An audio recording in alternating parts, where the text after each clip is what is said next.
뜨인돌교회 예배 오신 여러분 환영합니다. 예수 믿는 사람들이 옆에 있으면 귀찮습니다. 자기들이나 믿을 것이지 자꾸 교회 함께 가자고 조르기 때문에 그렇습니다. 오늘은 왜 우리가 여러분과 함께 예수를 믿자고 말씀드리는지에 대해서 설명하려고 합니다. 11년 전에 아버지를 모시고 서울대학병원에 갔습니다. 그 4년 전에 간암 수술을 받으셔서 정기적으로 아버지와 함께 병원에 다니면서 체크하고 있었습니다. 4년 동안 별일 없었고 건강하게 생활하셨기 때문에 그때도 큰 걱정 없이 병원에 갔습니다. 그런데 갑자기 의사 선생님이 저를 다른 방으로 불렀습니다. 저희 아버지가 췌장암 말기여서 2, 3개월밖에 살 수 없다는 얘기를 했습니다. 하늘이 무너진다는 말이 그때 실감이 났습니다. 믿어지지 않아서 계속 물었습니다. 정말이냐고. 다른 방법이 없느냐고. 의사 선생님은 안타깝지만 방법이 없다고 말했습니다. 항암 약물 복용을 시작하겠지만 살릴 수는 없을 만큼 심각하다고.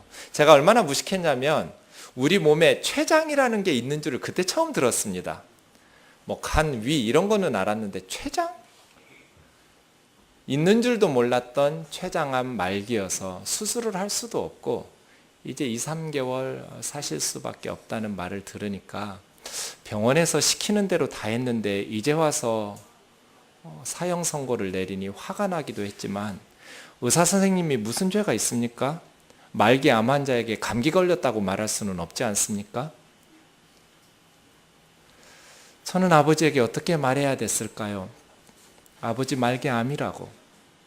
방법이 없다고 말한다고. 며칠 동안 말하지 못하고 끙끙대고 있었습니다. 그런데 언제까지 숨길 수는 없었습니다.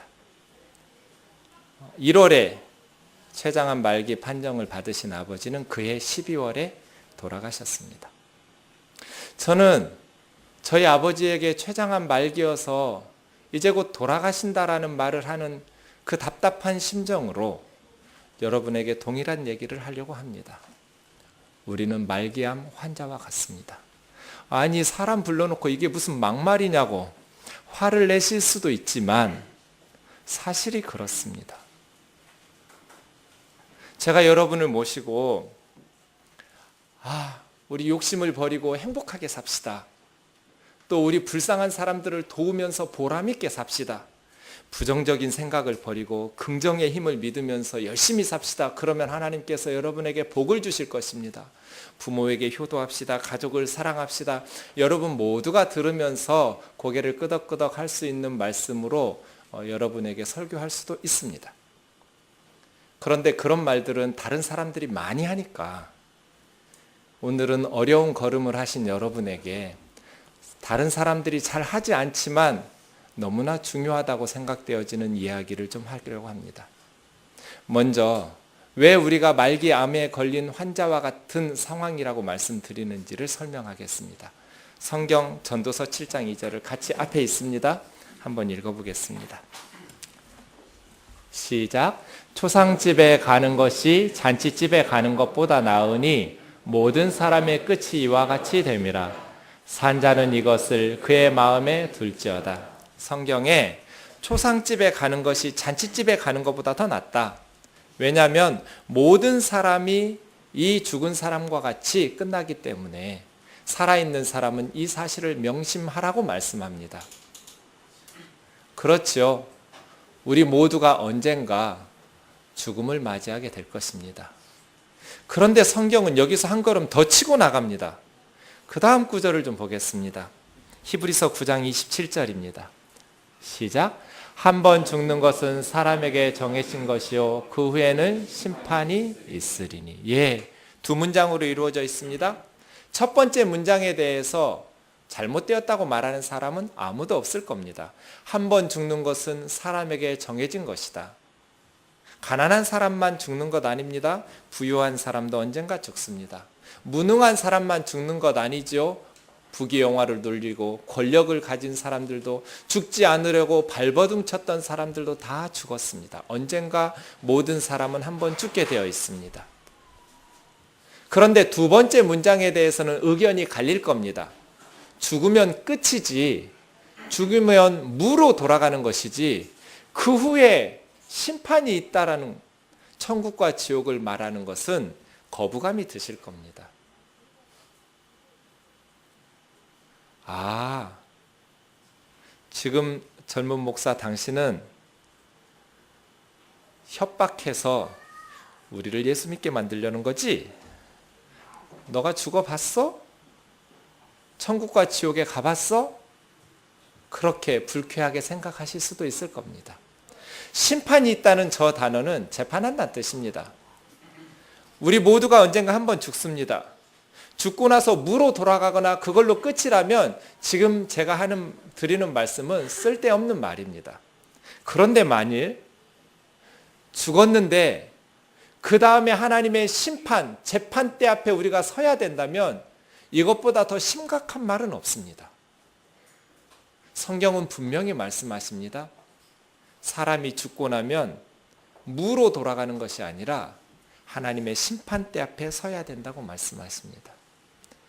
여러분, 하나님의 심판대 앞에 설 준비가 되어 계십니까? 오늘 제가 여러분에게 말씀드리려고 하는 것은 우리의 죽음이 끝이 아닙니다. 성경이 말씀하시는 바와 같이 죽음 후에는 하나님의 재판이 열립니다. 누구도 자신의 죽음을 다른 사람에게 대신 지우게 할 수 없듯이 하나님 앞에 재판받아야 될 것을 대신할 수는 없습니다. 저는 여러분을 협박해서 예수 믿게 하려는 것 맞습니다.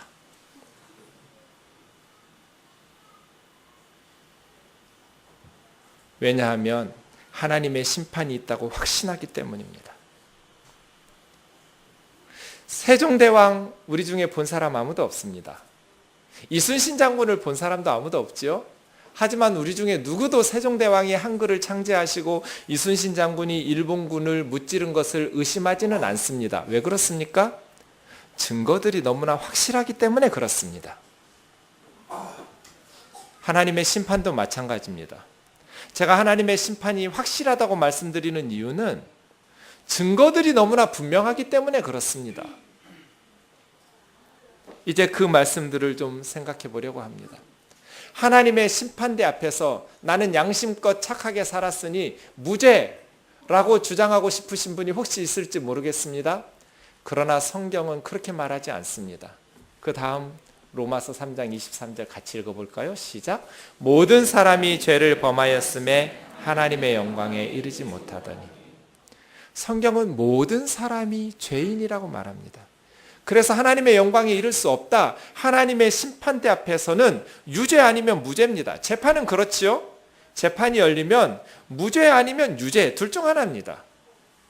하나님의 심판대 앞에서도 유죄 아니면 무죄인데 모든 사람이 유죄라고 말하고 있는 것입니다. 그래서 하나님의 영광, 천국에 들어갈 수 없다고 말씀하시는 것이죠. 누구보다도 착하게 살아야 되고 누구보다도 착하게 살고 싶은 사람이 접니다. 날마다 설교하는 목사가 누구보다 착하게 살아야 하지 않겠습니까? 하지만 저는 양심상 나는 양심껏 착하게 살았다고 말 못합니다. 착하게 살고 싶은 마음은 충만한데 저는 착하게 살지만 못합니다. 악한 생각을 하기도 하고 악한 말과 행동을 일삼기도 합니다. 그래서 저는 제가 죄인이라는 것을 압니다. 모든 사람이 죄인이라는 성경을 부인할 사람은 없을 겁니다. 그럼 어떻게 해야 될까요? 하나님의 심판대 앞에서 우리 모두가 유죄인데 우리 어떻게 해야 될까요? 이것이 말기암 환자와 같지 않습니까? 저는 지금 말장난하는 것이 아닙니다. 저와 여러분이 언젠가 멀지 않아 곧 하나님의 심판대 앞에 서야 하기 때문에 그렇습니다. 하나님의 심판대 앞에 설 그 상황이 오늘 일어날 사람도 있을 겁니다. 우리 중 누구도 자기의 죽음에 대해서 컨트롤할 수가 없습니다. 올 때는 순서대로 오지만 갈 때도 태어난 순서대로 가는 것도 아닙니다. 그러니 오늘일지 내일일지 우리는 아무도 모릅니다. 그래서 미루면 안 됩니다. 오늘 제가 말씀드리는 이 사실을 심각하게 오늘 이 말기암에서 벗어날 수 있듯이 우리는 하나님의 심판에서 무죄 판결을 받을 수 있기 때문에 그렇습니다. 방법이 없었다면 여러분을 초대하지도 않았을 것이고 얘기를 꺼내지도 않았을 겁니다. 그럼 어떻게 하나님의 심판대 앞에 나아갈 준비를 할 수 있을까요? 모든 사람이 죄인이라면 하나님 앞에 유죄 판결을 받을 것이고 하나님의 심판대에서 무죄가 없다면 우리는 소망이 없는 것 아닌가? 그래서 하나님께서 소망을 한 가지 주셨습니다. 유일한 길입니다. 유일한 길. 그래서 예수님을 함께 믿자고 이야기하는 것입니다. 왜요? 로마서 3장 23절에 우리 좀 전에 보았죠. 모든 사람이 죄를 범하였으며 하나님의 영광에 이르지 못한다고 그랬는데 그 바로 다음 구절 3장 24절에 이런 구절이 있습니다. 우리 같이 한번 읽어보겠습니다. 시작. 그리스도 예수 안에 있는 속량으로 말미암아 하나님의 은혜로 값없이 의롭다 하심을 얻은 자 되었느니라. 모든 사람이 죄를 범하여 하나님 영광에 이르지 못한다고 말하더니 그리스도 예수 안에 있는 속량으로 말미암아 하나님의 은혜로 값없이 의롭다 하심을 얻는 자 되었다고 말합니다. 의롭다 하심을 얻었다라는 것은 하나님의 심판대 앞에서 무죄라는 것 아닙니까? 맞습니다.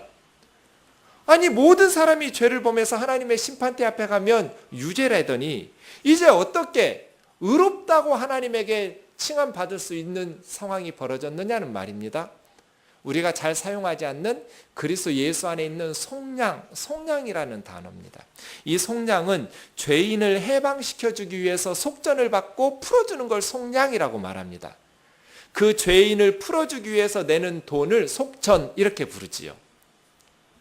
죄를 사면받기 위해서 내는 돈처럼 값을 지불하고 죄에서 벗어나게 해주는 예수 그리스도 안에서 값없이 의롭다 하심을 얻을 수 있다고 말씀하고 계십니다. 얼마 전에 저희 어머니와 미국에서 사는 저희 누이가 나와서 저하고 셋이서 마포에서 점심 식사할 일이 생겼습니다. 네, 마포에는 제가 아는 식당이 없어서 마침 마포에 사시는 우리 집사님이 생각이 나서 전화를 걸었습니다. 그리고 집사님이 가르쳐준 식당에 찾아가서 셋이서 맛있게 식사를 했습니다. 식사를 마치고 계산대에서 돈을 내려고 나왔더니 주인 아주머님이 어떤 여자분이 와서 값을 지불했대요. 그냥 가래요. 저희 셋 모르게 밥 먹고 있는 동안에 우리 집사님이 와서 식당에서 저희 밥값을 내고 가는 만행을 저지른 거예요. 밥은 제가 먹었어요. 그런데 10원도 들지 않았어요. 공짜는 아니죠. 제 대신 우리 집사님이 값을 지불했기 때문에 그냥 가라고 하는 것이죠.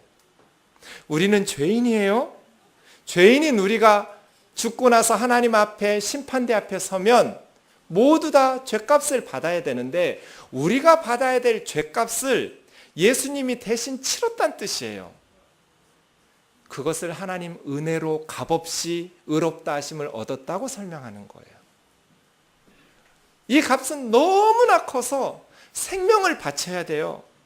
죄 삭시 사망이어서 우리의 생명을 바쳐서 벌을 받아야 되는데 하나님께서 우리가 받아야 될 죄의 값을 그의 아들 예수 그리스도에게 벌거벗겨서 십자가에 못 박혀 죽게 하심으로써 우리 죄값을 치르게 하셨다는 거예요.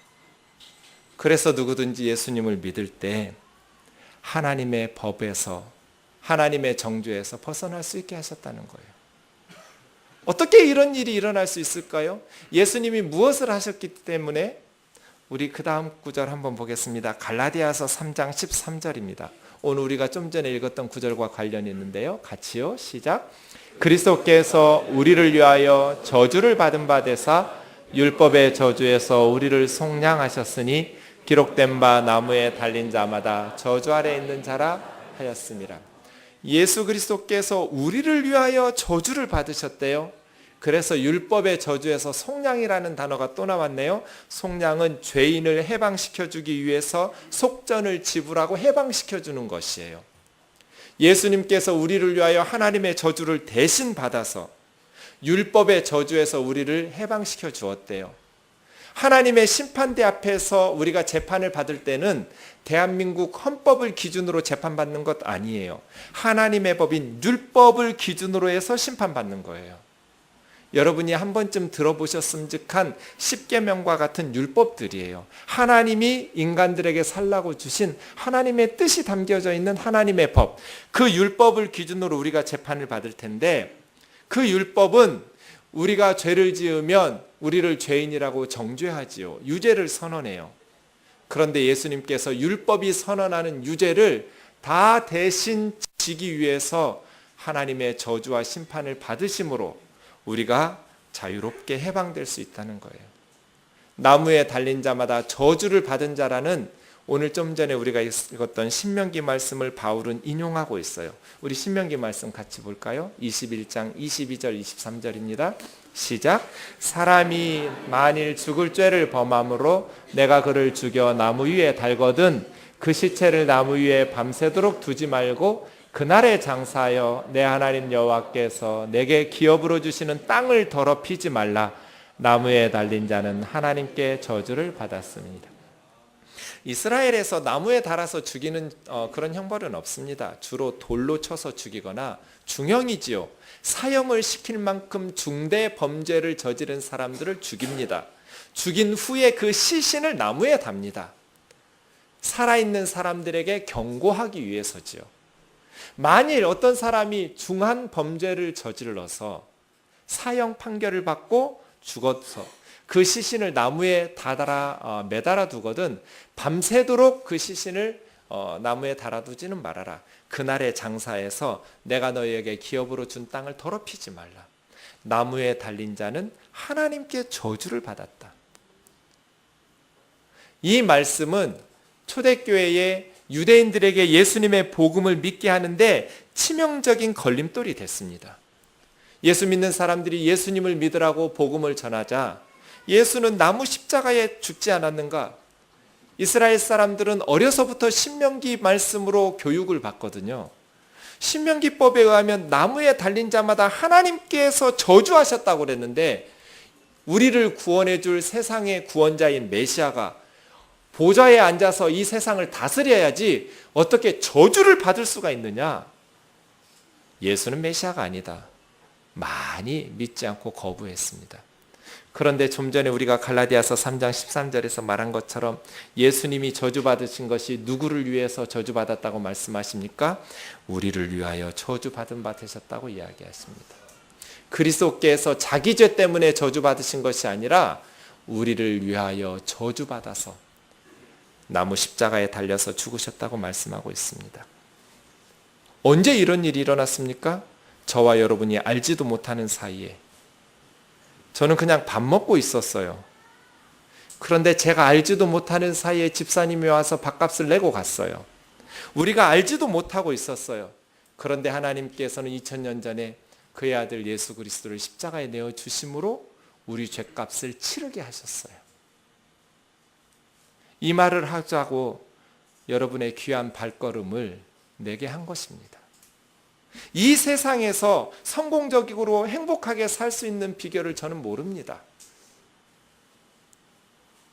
이 세상에서 어떻게 하면 행복하게 살 수 있을까를 말하기 위해서 여러분을 초대한 것이 아니라 죽음 그 이후의 삶, 죽음 후에 하나님의 심판, 재판대 앞에 설 수 있도록 준비시켜 드리기 위해서 여러분을 초대한 것입니다. 그 준비는 오직 예수 그리스도 안에 있습니다. 왜냐하면 많은 사람들은 천국과 지옥이 있는지 모르겠지만 예수쟁이들이 떠들듯이 정말 천국과 지옥이 있다 해도 양심대로 착하게 살면 가겠지라고 생각하는데 이것은 어리석은 생각입니다. 착하게도 살지만 우리의 악한 죄악들을 용서받을 수는 없기 때문에 그렇습니다. 신호 위반 계속 안 하고 평생 살았다고 그래서 오늘 내가 신호 위반해서 딱지 끊어야 될 것을 앞으로 신호 위반 안 할 테니까 없는 걸로 해달라고 할 수는 없습니다. 죄는 세상에서도 벌을 받아야 해결됩니다. 하나님 앞에서도 우리가 착하게 살아서 죄 지은 걸 해결하는 것이 아니라 벌을 받아야 해결됩니다. 그런데 우리는 하나님의 심판을 받아서 소망 없이 유죄 판결 가운데 나아갈 수밖에 없었는데, 하나님께서 저와 여러분을 너무너무 아끼고 사랑하셔서 우리 대신 예수 그리스도를 십자가에서 저주하셨다는 것입니다. 이 사실을 아는 것만으로는 부족합니다. 중요한 한 가지가 남았습니다. 우리 요한복음 3장 16절 같이 읽겠습니다.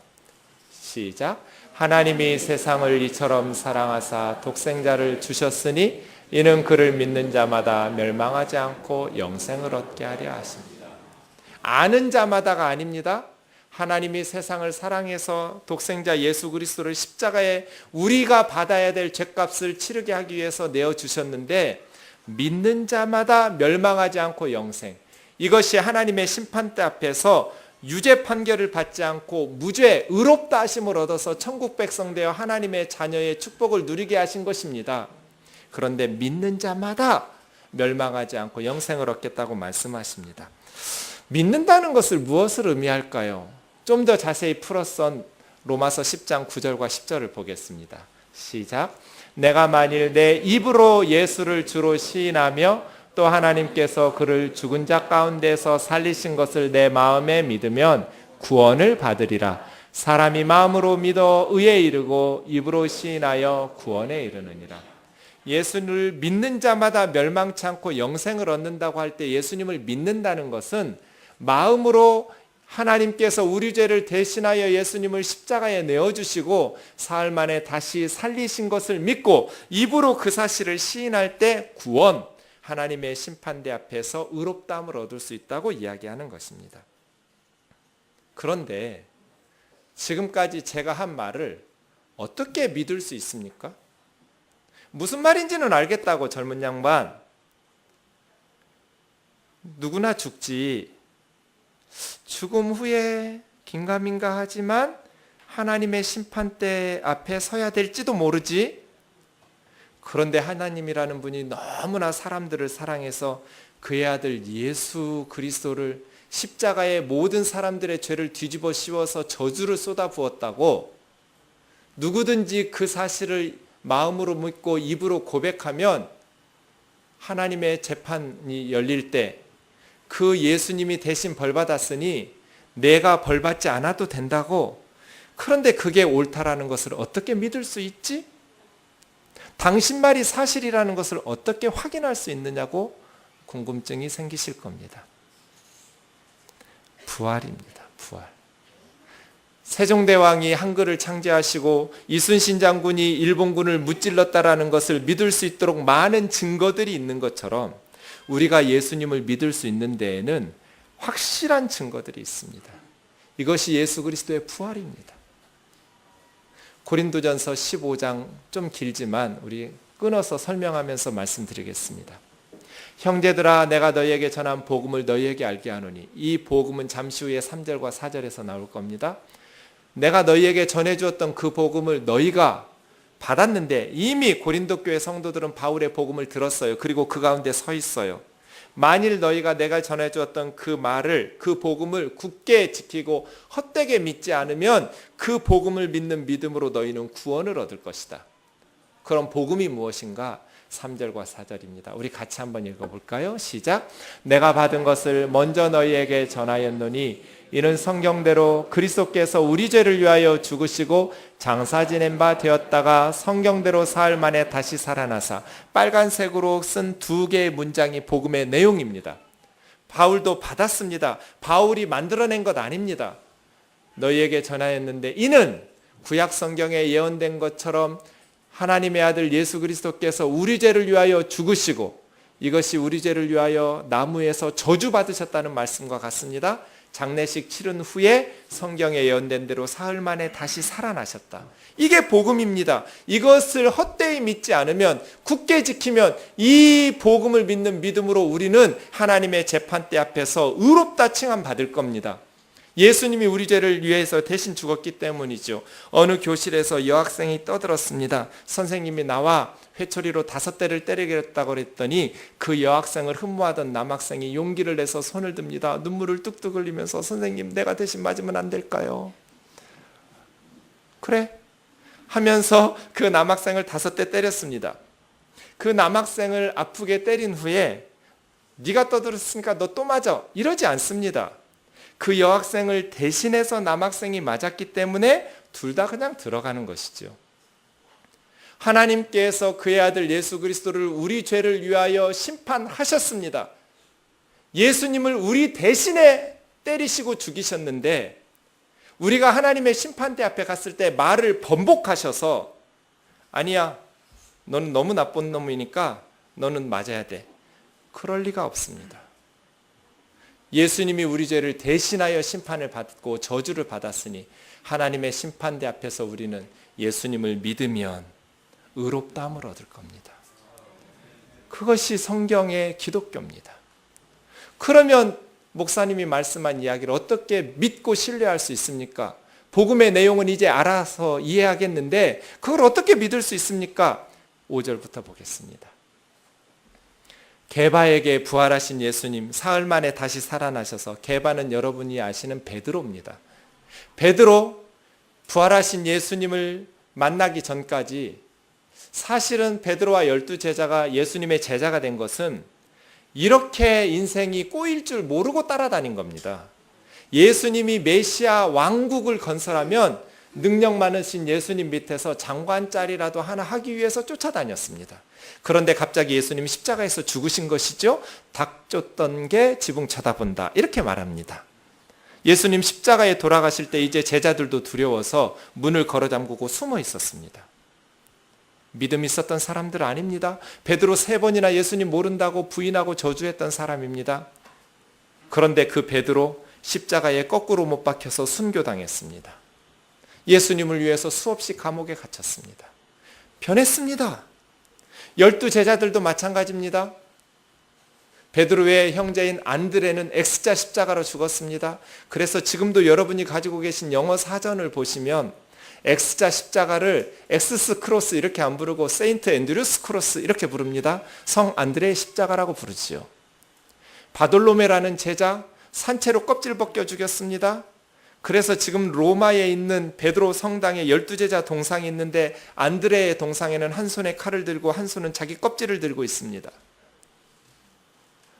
제자들 다 예수님 십자가에 달릴 때 달아났습니다. 그런데 이 사람들이 변했습니다. 변했는데 다 순교당하도록 변했습니다. 무엇이 이 제자들을 변화시켰을까요? 그들의 말에 의하면 우리는 부활하신 예수님을 만났다고 말합니다. 그 후에 부활하신 예수님을 500여 명의 형제들이 일시에 동시에 봤습니다. 아마 예수님이 부활 승천하실 때였을 것 같습니다. 그런데 바울이 지금 고린도전서를 쓸 때 그 중에 대다수가 살아있습니다. 부활하신 예수님을 보았던 사람들. 그 중에 어떤 이들은 죽어서 잠들어 있습니다. 예수님의 친동생들도 예수님이 살아계실 때는 메시아라고 인정 안 했습니다. 그런데 예수님의 동생인 야고보는 예수님의 복음을 전하다가 돌에 맞아 순교했습니다. 예수님의 동생들도 순교자가 되었습니다. 예수님을 형이라고 부른 적 없습니다. 육신으로 형님이지만 예수님을 하나님의 아들이라고 고백하면서 죽임을 당했습니다. 이 사람들은 집단으로 미쳤을까요? 무슬림 혁명은 토지를 되찾기 위해서 칼을 들었습니다. 땅을 되찾기 위해서 마호메트 혁명을 통해서 이슬람교가 시작되었습니다. 하지만 기독교인들 예수님의 제자들은 칼을 들지 않았습니다. 원수를 사랑하라는 예수님의 말씀을 실천하기 위해서 300년 이상 동안 로마 제국에서 박해를 당하고 순교를 당하면서 그래서 예수 믿지 않는 로마 역사가들이 조롱하면서 썼습니다. 예수쟁이들 웃긴다. 예수 믿는 사람들을 기름을 짰습니다. 산채로 으깨어 짠 것이죠. 그래서 사람 기름이 나온 것으로 저녁에 횃불을 밝혔다고 써놨습니다. 수많은 예수쟁이들을 로마 콜로세움 원형 경기장에 몰아넣고 며칠씩 굶겼던 맹수들을 풀어서 열광하는 관중들의 환호성 속에 예수 믿는 사람들이 죽어갔습니다. 팔을 잘라봤습니다. 예수를 노래하고 찬송하길래 팔이 잘리면서도 얼마나 독한 것들인지 예수를 포기하지 않고 노래했다고 말합니다. 이 사람들은 미쳤을까요? 무엇을 위해서 눈에 넣어도 아프지 않을 내 자식이 예수를 믿으면 죽는데, 이 사람들은 예수님이 우리 죄를 위하여 죽으시고 다시 살아나셨다. 하나님께서 우리를 너무너무 사랑하셔서 우리가 죄값을 치러야 될 것을 예수 그리스도에게 짊어지게 하시고 구약 성경의 선지자들이 예언한 것처럼 우리 죄를 대신하여 세상 죄를 지고 가는 어린 양 삼아 그를 십자가에 벌거벗고 죽이게 하셨다. 그리고 그가 다시 사흘 만에 살아나셨고 우리는 부활의 증인이다 라고 고백하고 있습니다. 저는 양심상 이 사람들 지금 거짓말하고 있다고 말할 수가 없습니다. 거짓말에서 얻을 것이 아무것도 없기 때문에 그렇습니다. 그들의 희생은 너무나 참혹했습니다. 이스라엘이라는 나라, 우리나라 전라남북도 합해놓은 조그만 나라입니다. 로마 제국에서는 예수를 믿으면 죽는데, 죽을 수도 있는데 확인하지도 않고 누군가가 와서 새로운 내용을 전해주었다고 예수 믿고 죽을 사람이 누가 있습니까? 이거 확인해 보지 않겠습니까? 500여 명이 지금까지 태반이나 살아있다는데, 그리고 성경에서 말하는 예수님이 일으켰던 수많은 기적들이 사실인지 아닌지 마음만 먹으면 얼마든지 확인할 수 있는 상황에서 덮어놓고 믿을 사람은 아마 없었을 겁니다. 이것이 기독교입니다. 손바닥으로 하늘을 가릴 수는 없습니다. 이것은 역사적 사실입니다. 예수를 믿는 것은 너무너무 합리적인 것입니다. 지적 자살을 할 필요가 없습니다. 신비적인 체험을 할 필요가 없습니다. 상식 가지고 있는 사람이라면 누구나 믿는 것이 정상입니다. 이 제자들의 증언을 어떻게 거짓이라고 정죄할 수 있습니까? 바울의 얘기로 넘어가 보겠습니다. 8절입니다. 맨 나중에 만삭되지 못하여 난 자 같은 내게도 부활하신 예수님이 보이셨는데 나는 사도 중에 지극히 작은 자요 하나님의 교회를 박해해서 나는 사도라고 불리울 자격도 없는 사람인데 나 같은 죄인을 예수님께서 부활하신 주님께서 나타나셔서 예수님 부활하셨음을 가르쳐 주심으로 내가 사도가 되었다고 말합니다. 이 이야기를 사도행전 26장에서 좀 자세히 하고 있습니다. 사도 바울이 복음을 전하다가 체포당해서 재판이 열렸습니다. 그 재판정에서 자기 얘기를 하고 있습니다. 사도행전 26장 8절에서 15절입니다. 당신들은 하나님이 죽을 사람을 다시 살리심을 어찌하여 못 믿을 것으로 여기십니까? 이 천지를 말씀으로 창조하신 분이 죽은 자도 못 살리면 그분이 하나님입니까? 인간은 불가능한 일이지만 하나님은 능히 하실 수 있죠. 바울 이야기입니다. 나도 나사렛 예수의 이름을 대적하여 많은 일을 행해야 될 줄로 스스로 생각했다고. 나도 예수님을 믿기 전에는 예수 이름을 대적해야 될 줄로 알아서 그 다음이요 바울이 무슨 일들을 했습니까? 예루살렘에서 이런 일들을 행할 뿐 아니라 대사장들에서 권한을 받아가지고 많은 예수 믿는 성도들을 감옥에 가두었고 또 예수 믿는 사람들을 죽이자고 할 때 찬성 투표를 하였고 여러 회당에서 형벌하면서 강제로 예수 믿는 사람들에게 예수의 이름을 저주하게 하고 모독하게 하는 일들을 하게 하고 심히 격분하여 외국 선까지 가서 예수 믿는 사람들을 박해하고 다녔노라고. 그런데요 12절이요 그 박해하는 일로 예루살렘 대제사장에서 권한과 위임을 받아서 시리아의 다마스커스로 가는데 정오쯤 낮 12시쯤 되었는데 갑자기 하늘에서 밝은 빛이 비쳐서 나와 함께 갔던 군인들은 엎드러졌는데 나도 엎드러지고 나중에 확인해 보니 그 사람들은 빛은 보았는데 소리는 못 듣고 다 달아났다고 그랬는데 내 귀에 분명히 들렸습니다. 이스라엘 히브리어로 사울아 사울아 네가 왜 나를 핍박하느냐 샤울 샤울 맛 라데핀니 그런 소리가 들립디다. 그래 내가 땅에 엎드려져서 물었습니다. 주여 누구십니까? 나는 네가 박해하는 나사렛 예수다.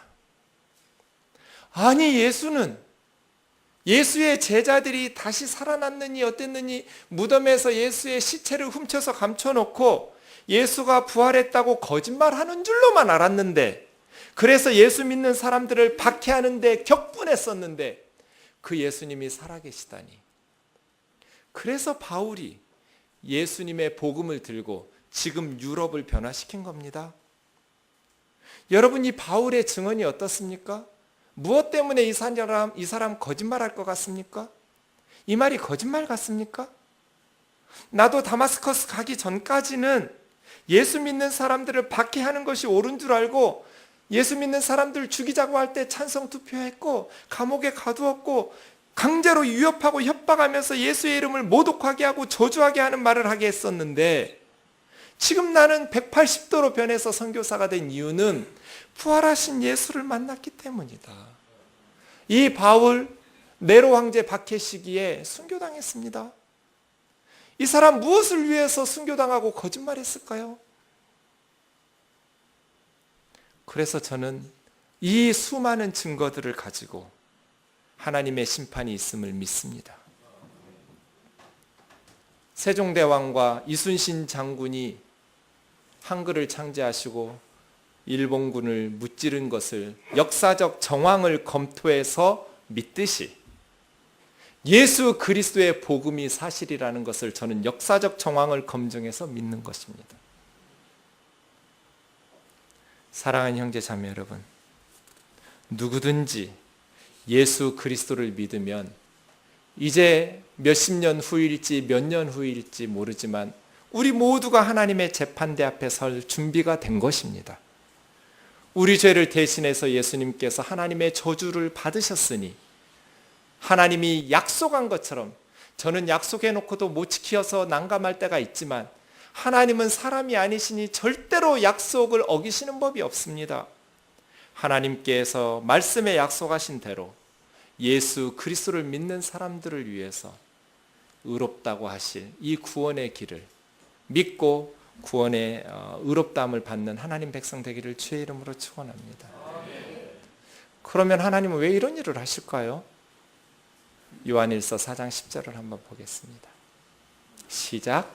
사랑은 여기 있으니 우리가 하나님을 사랑한 것이 아니요 하나님이 우리를 사랑하사 우리 죄를 속하기 위하여 화목제물로 그 아들을 보내셨음이니라. 사랑은 여기 있으니 우리가 하나님을 사랑한 것이 아니라 하나님이 우리를 사랑하셔서 우리 죄를 속한다는 것은 용서한다는 뜻입니다. 우리 죄를 용서하기 위해서 자기 아들을 화목제물로 보내주셨습니다. 우리를 사랑하셨기 때문에 이런 일을 행하셨다고 말씀하십니다. 저와 여러분을 사랑하셨기 때문입니다.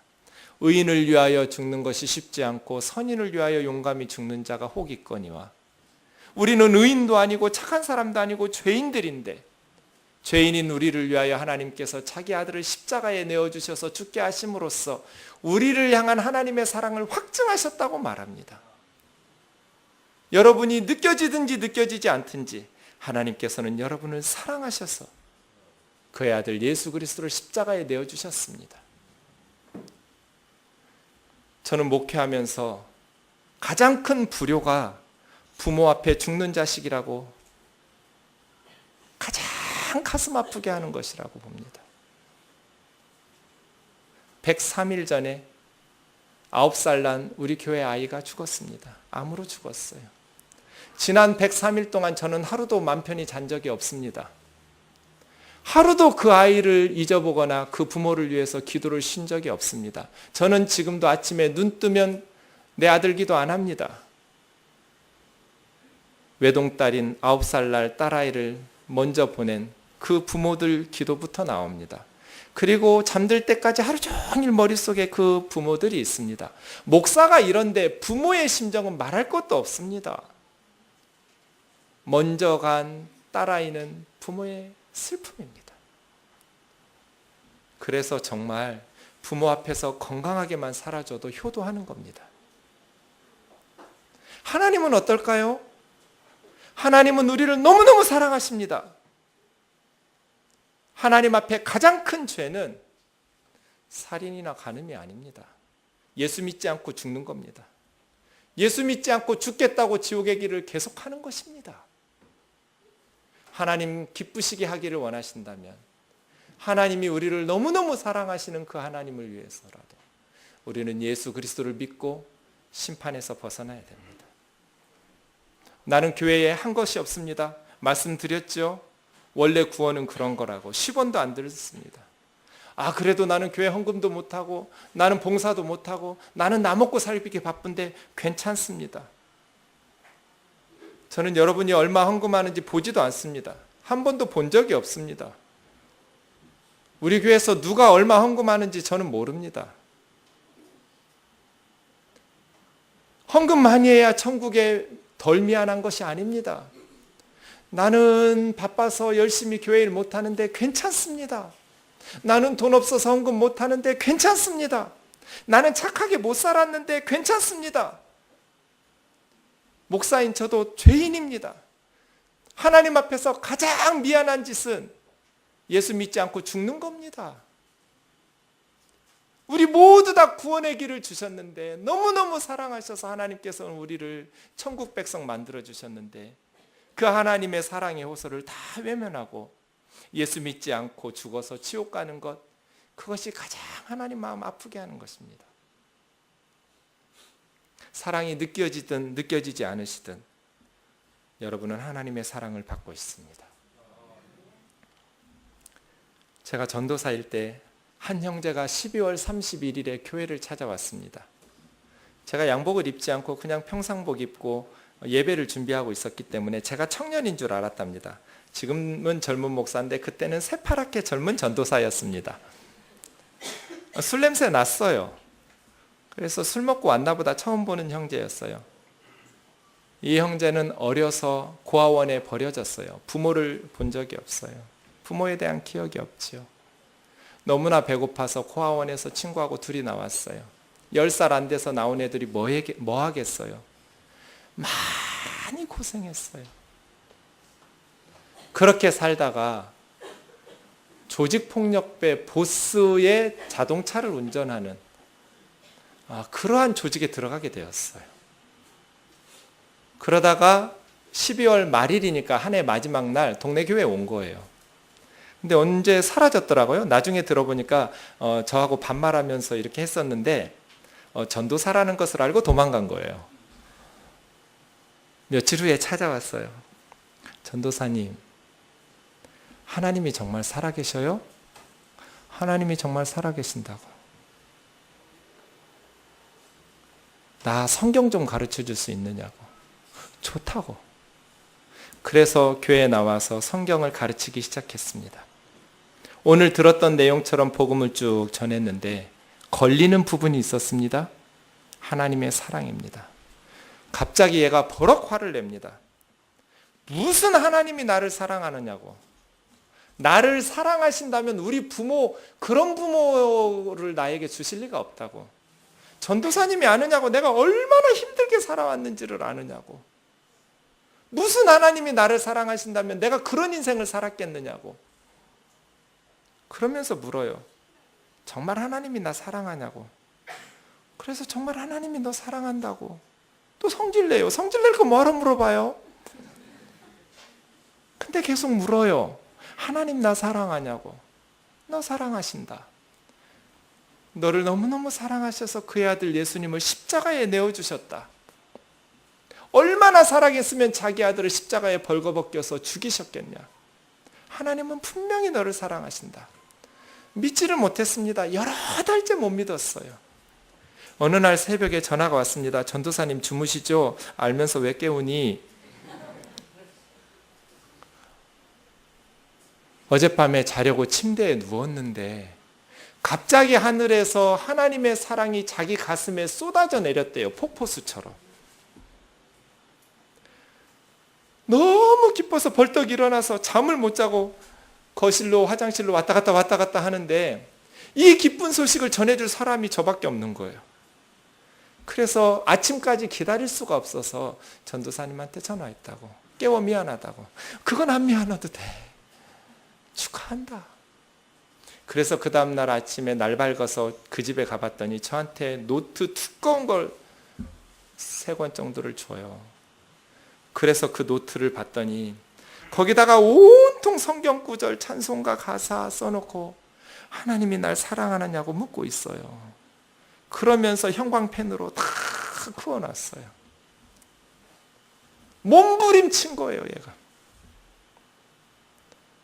그렇게 몇 달이 지나고 말씀을 배우면서 갑자기 자려고 누웠는데 하늘에서 하나님의 사랑이 폭포수처럼 쏟아져 나온 거예요. 며칠 있다가 저한테 물어요. 전도사님, 예수 믿는 사람이 계속 그런 깡패짓 하면 안 되죠? 안 되지. 고개 푹 숙이고 가요. 며칠 있다 또 왔어요. 전도사님, 저 그냥 교회 열심히 다니면서 그 직장 다니면 안 돼요? 안 되지. 예수 믿는 사람이 나쁜 짓을 계속할 수는 없지. 몇 주 후에 또 찾아왔어요. 전도사님, 우리 사장님이 그러는데 주일에는 안 나와도 된대요. 그냥 다니면서 돈을 많이 주는 회사거든요. 그 강남 지하 호텔 4개 빠찡코를 가지고 있었어요. 그 보스가. 그냥 다니면 안 돼요? 그럴 수는 없지. 몇 주 후에 전도사님 가시죠? 그래요. 어딜? 우리 보스에게. 근데 제가 그런 일 계속하면 안 된다고 그랬는데 너 혼자 가면 안 될까? 그럴 수 없잖아요. 같이 갔어요. 역삼역에 있는, 잊어버리지도 않아요, 그 빌딩 14층 회장실로 갔어요. 30분 동안 있었는데요. 저하고 그 보스는 소파에 앉아 있고 그 청년은 무릎 꿇고 울고 있고, 저는 지금까지 그렇게 무서운 사람을 본 적이 없어요. 키도 자그마한 사람인데 협박과 설득을 하는 거예요. 아, 교회 다니라고. 내가 일요일에는 나오지 말라고 할 테니까. 웃기잖아요. 젊은 전도사 하나 데려오더니 자기 조직을 떠나겠다는 거잖아요. 얼마나 웃겨요, 이 상황이. 그래가지고 설득하는 거예요. 우리 엄마도 권사라고. 교회 다니라고. 그럼 저는 한마디 해요. 듣고 있다가 안 됩니다. 예수 믿는 사람이 계속 이런 일을 할 수는 없습니다. 그럼 버럭 화를 내요. 뭐라고? 저는 듣고 있다가 안 됩니다. 예수 믿는 사람이 계속 이런 일을 하면 안 됩니다. 그 얘기하고, 이 녀석은 아무 말도 못하고 그냥 울고 있고, 보스는 혼자 막 떠들고, 30분 만에 보스가 손을 들었어요. 너 다시는 내 눈에 띄면 죽는다. 가, 그러더라고요. 그래서 그 소파에서 일어나서 엘리베이터까지 속으로는 뛰어가고 싶은데, 이게 전도사 체면에 또 뛸 수는 없잖아요. 그래서 걸어오는데 진짜 멀었어요. 뒤에서 잡아다녀서 죽일 것 같아요. 엘리베이터가 왜 이렇게 안 내려와요, 14층으로. 문이 열리고 타고 내려오는 순간까지도 꼭 조직원들 풀 것 같아요. 내려와서 얼른 차 타고 도망갔어요. 그 친구 지금 일본 선교사로 일본에 살고 있어요.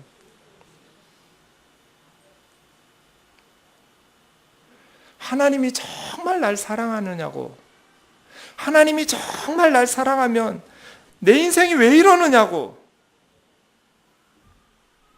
그러나 분명히 하나님은 저와 여러분을 사랑하십니다. 우리를 너무너무 아끼고 사랑하셔서 죄 많은 세상에 살고 있는 힘겨운 우리들을 위해서 그의 아들 예수 그리스도를 십자가에 내어 주셨습니다. 누구든지 예수를 믿으면, 예수님이 내 죄 때문에 하나님의 저주를 받으셨다라는 것을 믿고 고백하면 하나님의 심판대 앞에서 의롭다고 인정받고 천국 백성 되어서 영원히 하나님의 자녀의 복을 누리며 살 것입니다. 저는 하늘이 두 쪽이 나도 이 사실을 믿습니다. 여러분 모두가 함께 믿어서 천국에서 만날 수 있기를 원합니다.